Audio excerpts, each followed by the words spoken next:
Hello friends, smart study with Anil के daily current affairs के session में आपका स्वागत है। आज हम बात करेंगे 3 जुलाई 2022 के कुछ महत्वपूर्ण प्रश्नों के बारे में और इन प्रश्नों से संबंधित जितने भी इंपॉर्टेंट फैक्ट्स बन सकते हैं उनके बारे में भी डिस्कस करेंगे। और आज के इस वीडियो की पीडीएफ फाइल आप हमारे टेलीग्राम ग्रुप से डाउनलोड कर सकते हैं। टेलीग्राम ग्रुप का लिंक मैंने इस वीडियो के डिस्क्रिप्शन में दे दिया है। तो चलिए शुरू करते हैं आज का सेशन। घरेलू रेटिंग एजेंसी क्रिसल ने वित्त वर्ष 2022-23 में भारत की वास्तविक जीडीपी विकास दर कितने प्रतिशत रहने का अनुमान लगाया है? ऑप्शन है 7.5, 8.2, 7.3, 7.2। तो इस प्रश्न का सही उत्तर है ऑप्शन सी 7.3%। पहले ये 7.8% रहने का अनुमान था। तेल की ऊंची कीमत, निर्यात मांग में कमी और उच्च मुद्रास्फीति के कारण क्रिसल ने वित्त वर्ष 2022-2023 में भारत की जो वास्तविक जीडीपी दर 7.8 से घटाकर 7.3 रहने का अनुमान लगाया है। वित्त वर्ष 22 और 23 के लिए फिच ने जीडीपी ग्रोथ का जो अनुमान 8.7% से घटाकर इसने कितना कर दिया है? 7.2% कर दिया है, 7.2%। क्रिसल पूर्व में credit rating information services of India limited के नाम से जानी जाती थी। ये एक भारतीय एनालिटिकल विश्लेषणात्मक कंपनी है जो रेटिंग, अनुसंधान और जोखिम और नीति सलाहकार सेवाएं प्रदान करती है और अमेरिकी कंपनी S&P ग्लोबल की एक सहायक कंपनी है। वर्तमान में इसके सीईओ कौन है? अमीश मेहता हैं। हेडक्वार्टर इसका मुंबई में है और इसकी स्थापना 1987 में हुई थी। और इसकी जो पेरेंट ऑर्गेनाइजेशन है वो कौन सी है? S&P global. आगे बढ़ते हैं। हाल ही में नाटो मैड्रिड शिखर सम्मेलन 2022 का आयोजन किस देश में किया गया? ऑप्शंस हैं पुर्तगाल, स्पेन, फ्रांस, इटली। तो इस प्रश्न का सही उत्तर है ऑप्शन बी, स्पेन। साल 2022 का नाटो मैड्रिड शिखर सम्मेलन 28 से 30 जून 2022 तक मैड्रिड, स्पेन में आयोजित किया गया। ये शिखर सम्मेलन का 32वां संस्करण था। शिखर सम्मेलन की जो अध्यक्षता है वो नाटो के महासचिव जेन्स स्टोल्टेनबर्ग ने की थी। शिखर सम्मेलन के दौरान नाटो के 22 सदस्य नाटो इनोवेशन फंड लॉन्च करने के लिए सहमत हुए। ये एक बहु संप्रभु उद्यम पूंजी कोष है जो कि स्टार्टअप और अन्य उद्यम पूंजी निधियों में 1 बिलियन यूरो यानी कि $1.05 बिलियन का निवेश करेगा। नाटो के बारे में देख लेते हैं। इसका जो गठन है वो 4 अप्रैल 1949 को हुआ था। मुख्यालय ब्रुसेल्स, बेल्जियम में है और महासचिव हैं इसके जेन्स स्टोल्टेनबर्ग। कुल सदस्य देशों की जो संख्या है वो 30 है। नाटो का अंतिम सदस्य इसमें कौन सा जुड़ा है? उत्तर मैसेडोनिया। नाटो शिखर सम्मेलन की जो पहली बैठक है इसका आयोजन पेरिस में किया गया था और कब किया गया था? 1957 में। आगे बढ़ते हैं। हाल ही में पीएम मोदी ने बॉश इंडिया के स्मार्ट परिसर का उद्घाटन कहाँ किया है? ऑप्शंस हैं हैदराबाद, भुवनेश्वर, बेंगलुरु, तिरुचिरापल्ली। तो इस प्रश्न का सही उत्तर है ऑप्शन सी, बेंगलुरु। बेंगलुरु में प्रौद्योगिकी और सेवाओं के शीर्ष प्रदाता बॉश इंडिया के नए स्मार्ट परिसर का उद्घाटन प्रधानमंत्री नरेंद्र मोदी के द्वारा किया गया। रॉबर्ट बॉश ने बॉश में प्रबंध बोर्ड के सदस्य और औद्योगिक संबंध निदेशक कौन है? फिजिल अल्ब्रेक्टो हैं। बॉश लिमिटेड के प्रबंध निदेशक और बॉश समूह भारत के अध्यक्ष कौन हैं अभी वर्तमान में? सौमित्र भट्टाचार्य। रॉबर्ट बॉश, जिसे आमतौर पर बॉश के नाम से जाना जाता है, एक जर्मन बहुराष्ट्रीय इंजीनियरिंग और प्रौद्योगिकी कंपनी है जिसका मुख्यालय गेरलिंगटन यानी कि जर्मनी में स्थित है। कंपनी की स्थापना रॉबर्ट बॉश ने 1886 में स्टटगार्ट, जर्मनी का एक शहर है, इसमें की थी। आगे बढ़ते हैं। हाल ही में केंद्रीय कृषि मंत्री ने कहां पर हनी टेस्टिंग लैब का उद्घाटन किया है? ऑप्शंस हैं अरुणाचल प्रदेश, मणिपुर, मिजोरम, नागालैंड।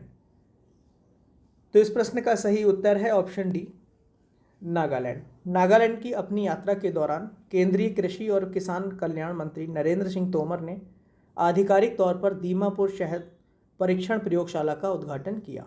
नरेंद्र सिंह तोमर ने उत्तर पूर्वी एग्री एक्सपो चुमाओ केल्दमा में एक कार्यक्रम में भाग लिया। नागालैंड के बारे में अगर हम बात करें, इसकी स्थापना कब हुई थी? 30 नवंबर 1963 को हुई थी।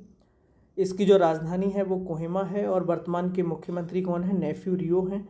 और वर्तमान में नागालैंड के कृषि मंत्री कौन है? जी काइटो। आगे बढ़ते हैं। हाल ही में किसे CII गुणवत्ता रत्न पुरस्कार 2021 से सम्मानित किया गया? ऑप्शंस हैं अशोक सूता, NR नारायण मूर्ति, शिव नाडार, इनमें से कोई नहीं। तो इस प्रश्न का सही उत्तर है ऑप्शन ए अशोक सूता। तो ये कौन है? अशोक सूता हैं, जिन्हें हाल ही में CII गुणवत्ता रत्न पुरस्कार 2021 से सम्मानित किया गया है। हैप्पीएस्ट माइंड्स टेक्नोलॉजीज के संस्थापक और कार्यकारी अध्यक्ष अशोक सूता को CII गुणवत्ता रत्न पुरस्कार 2021 से सम्मानित किया गया है। वर्ष 2019 में शुरू किए गए वार्षिक CII गुणवत्ता रत्न पुरस्कार को गुणवत्ता अभियान में उत्कृष्ट नेतृत्व, योगदान और विशिष्ट सेवा के लिए ये जो पुरस्कार है वो प्रदान किया जाता है। आगे बढ़ते हैं। हर साल विश्व खेल पत्रकार दिवस कब मनाया जाता है? ऑप्शन हैं 30 जून, 1 जुलाई, 2 जुलाई, 3 जुलाई। तो इस प्रश्न का सही उत्तर है ऑप्शन सी 2 जुलाई। हर साल खेल को बढ़ावा देने के लिए खेल पत्रकारों की सेवाओं को चिन्हित करने के लिए 2 जुलाई को विश्व खेल पत्रकार दिवस मनाया जाता है। विश्व खेल पत्रकार दिवस का जो उद्देश्य है विभिन्न खेल पत्रकारों को उनके उत्कृष्ट प्रयासों के लिए प्रोत्साहित करना और उन्हें मान्यता देना है।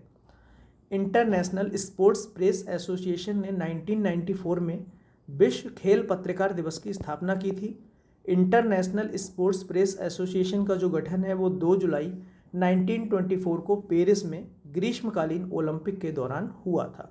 तो विश्व खेल पत्रकार दिवस ये हर वर्ष 2 जुलाई को सेलिब्रेट किया जाता है। आगे बढ़ते हैं। किसे गेल के नए चेयरमैन के पद पर नियुक्त किया जाएगा? ऑप्शंस हैं मनोज जैन, संदीप कुमार गुप्ता, तपन कुमार डेका, दिनकर गुप्ता। तो इस प्रश्न का सही उत्तर है option B Sandeep Kumar Gupta. Indian Oil Corporation यानी कि IOC में वित्त निदेशक संदीप कुमार गुप्ता भारत के सबसे बड़े गैस संस्थान गेल इंडिया लिमिटेड के प्रमुख होंगे। 56 वर्षीय जो संदीप कुमार गुप्ता हैं ये मनोज जैन का स्थान लेंगे। गेल यानी कि gas authority of India limited, भारतीय गैस प्राधिकार लिमिटेड, ये कौन है? ये हैं संदीप कुमार गुप्ता, जो कि मनोज जैन का स्थान लेंगे और इन्हें गेल के नए चेयरमैन के पद पर नियुक्त किया जाएगा। आगे बढ़ते हैं। भारतीय ड्रोन नियम 2022 के तहत किस कंपनी को पहला टाइप सर्टिफिकेट दिया गया है? ऑप्शंस हैं Info Edge India, Paras defence and space technologies, Ratna India enterprises, IOTech world avigation private limited. तो इस प्रश्न का सही उत्तर है option D IOTech world avigation private limited. 14 जून को नागर विमानन मंत्री ज्योतिरादित्य सिंधिया ने IOTech वर्ल्ड एविगेशन को नए ड्रोन नियमों के तहत फर्स्ट टाइप TC प्रमाण पत्र प्रदान किया है। भारत ने 2030 तक ड्रोन हब बनाने का लक्ष्य रखा है। आगे बढ़ते हैं। फर्डिनेंड मार्कोस जूनियर ने किस देश के राष्ट्रपति के रूप में शपथ ली है? ऑप्शंस हैं फिलीपींस, नॉर्वे, स्वीडन, फिनलैंड। तो इस प्रश्न का सही उत्तर है ऑप्शन ए फिलीपींस। दिवंगत नेता फर्डिनेंड मार्कोस के बेटे फर्डिनेंड मार्कोस जूनियर ने फिलीपींस के 17वें राष्ट्रपति के रूप में शपथ ली। मार्कोस जूनियर ने रोड्रिगो दुतेर्ते का स्थान लिया है।